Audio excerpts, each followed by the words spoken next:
This video will take you to learn about temperature risk of switchgear. The temperature rise of components included in metal-enclosed switchgear and control equipment should not exceed the temperature rise limit allowed in the relevant standards of the component.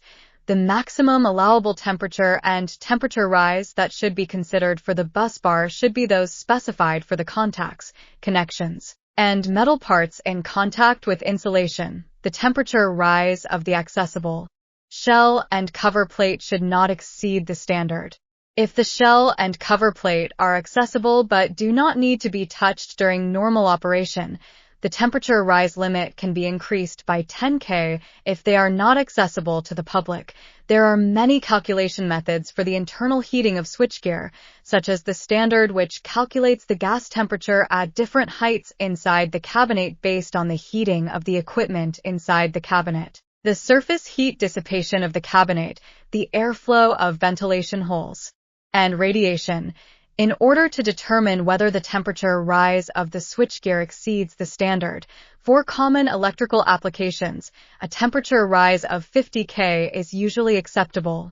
If the rise exceeds 50 K, an alarm housing or ventilation device should be installed. The larger the volume or the lower the IP degree, the greater the temperature rise. The absolute temperature inside the casing, in degrees C, is the sum of the ambient temperature, in degrees C, and temperature rise, in K. According to the standard, the maximum absolute temperature is 80 degrees Celsius. The temperature caused by power loss of electrical components installed inside the casing may vary depending on the size of the casing. Generally speaking, for the temperature rise of switchgear, it is usually calculated by heat generation, and the airflow movement and heat distribution are simulated using CFD and other software to obtain the simulated temperature rise of the bus bar. Different nodes have different heat generation, and the surrounding airflow situation is also different, making the situation more complex.